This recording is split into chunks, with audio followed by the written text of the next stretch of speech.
it's not only about long-range missiles. It's also about lack of velocity in supplying usual munition, because when our troops feel a lack of munition, it's all time increasing life amount of losing life, for example. There's a question over whether or not allies will support that, because we've seen, for example, Chancellor Scholz in Germany saying never will Germany allow long-range missiles be used on Russian military targets. It's a crucial existential point, not only for Ukraine, it's for all, I think, for all Western world.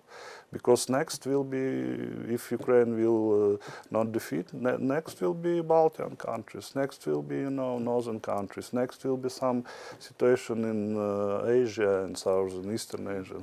Mobilization is obviously a real issue as well, because, we don't know the real figures, but President Zelensky said around 31,000 at least have died, but probably the figure is much, much higher than that.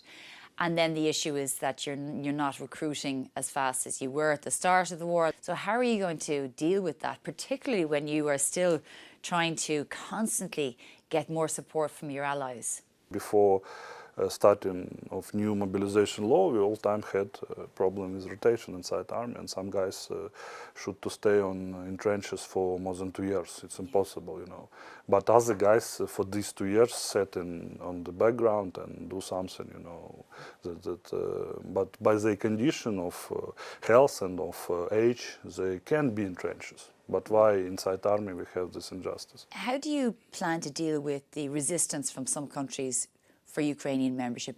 We saw Hungary in the past trying to block it. There are other countries which are agricultural countries which were very resistant to Ukrainian agricultural products, grain and so on, coming into the single market. That didn't bode well for EU membership.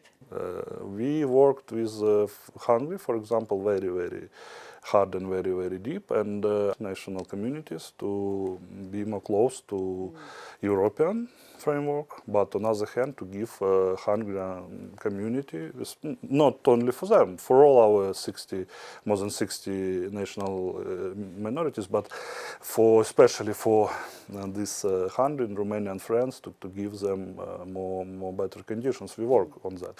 But on the other hand, Ukraine will be very, very attractive member to you because of first of all security.